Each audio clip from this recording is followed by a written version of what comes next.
think when we met and so forth, we specifically talked about that it should have Lincoln Street in there. I thought we all agreed on Yeah. that. We And did. that I was thought gonna we were be going done. to talk to Tim about the best way to put it in, whether it was a rider to the agreement or not. I mean, once we left that meeting, it was out of my hands to revise it, I thought, and how it was going to get done. Tim, can we add a addendum to the job description for this project?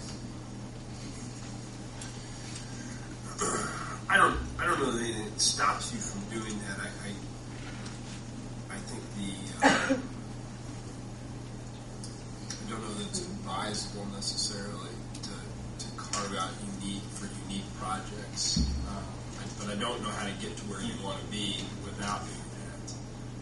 That made me give it some thought.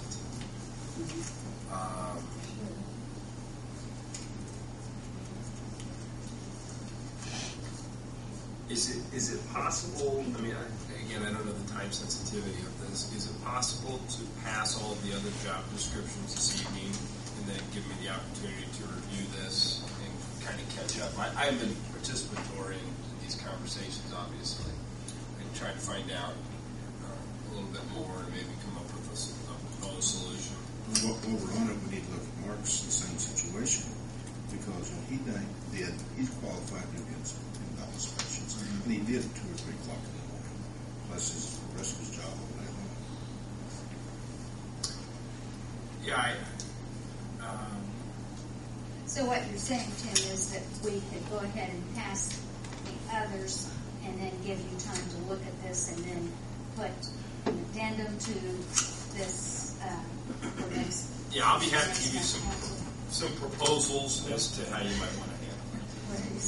He brings up a good point in that if Mark's Yeah. doing a little bit of the same thing, then we probably need to look at his too. Yeah, they're not the regular job requirements and duties that we expect of a city engineer or a street commissioner. It's not normal. Now, if you don't want them to do that and try to save the city money, then we won't have to worry about these job descriptions. We just say no overtime, that's it. They don't get any extra, period. And then we need to look at the fire department as well. Well, Can you have a separate job description for an NDOT inspector or those kind of things? Yeah, in the definition, I mean, it's contribution terms, exempt employees are exempt from overtime. So I mean, you can't have an exempt employee qualified for overtime. I mean, you're either exempt or not exempt. I mean, are they doing these jobs during their normal business hours? So this is The city engineer is doing both in the middle of the night and during regular business hours. The street commissioner will do it during the day other it's part than of his his regular job. work hours. During the day, it's part of his job. Usually, during the evening, it's And he's will be reimbursed by TIP. so is there a possibility to do it as a contract, like an outside employment thing, and then have him sign a conflict of interest statement? I thought you can't have an employee and an independent contractor as the same person. Because they're You not can't be an paid by employee the city. and an independent. No, I mean, They're being paid by the by TIP. TIP. And I, The city is a city as a whole. You still have to look at one employer, don't you? to be honest with you, I just have to look at. I mean, we're starting to get into a lot of different ifs and maybes, and I'd like to be able to have the opportunity to just kind of look into it and then come back with you about what I found and maybe be a little more educated on this, so that if you do have these questions, I can maybe answer them a little bit better. And again, if there's time sensitivity to it, I can give you my best advice, but it'll be better next month. I don't know about those two particular job descriptions, but Mark, I know you were wanting yours passed pretty quickly, so. There's Let's not much. pass everything with the exception of those two positions. You know, what I'm trying to do here is save the city as much money as possible. And I would hate to pass this opportunity up, to say to stay within our guidelines, we will not to spend more money. Gary, what were you going to Mine say? is not that time sensitive. I don't anticipate going over 45 hours for a couple months just because it's when they decide to pay Lincoln Street and start at 2 in the morning or 3 in the morning. Other than that, I'm out there inspecting when it's daylight. It's mostly when they're working.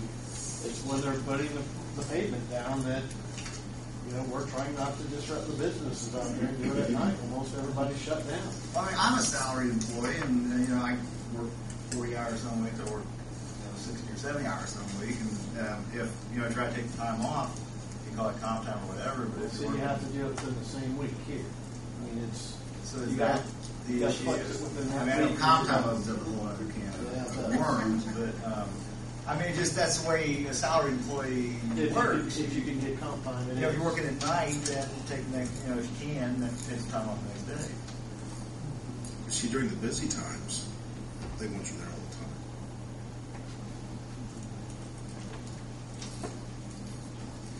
What about 40% of your time this year was spent on Lincoln Street? 35 between 35 and 40.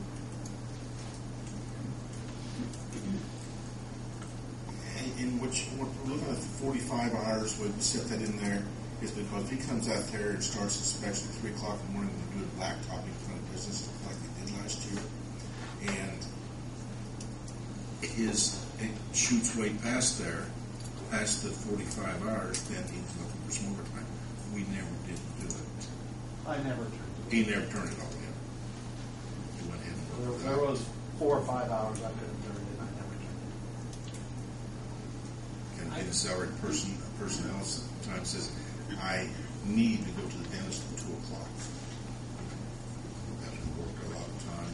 He's given. And that's the advantage of being a salaried person. You can do that. If you're an hourly employee, you can't do that. You have to get clear and everything else. So, I mean, there's advantage But for the this city, you need to do it in that week. You can't bank it and do it 2 weeks later when you have a dentist appointment. You better have your dentist appointment in 2 weeks, for 45 hours. Is that written somewhere? That's state, right, Jim? That's state law. That was the guidance that we had received from the people at Road Personal Policy. That the comp time has to be taken that same week. That same week. I understand the rationale behind that, but I mean, realistically, How late at night are you working sometimes, Mark?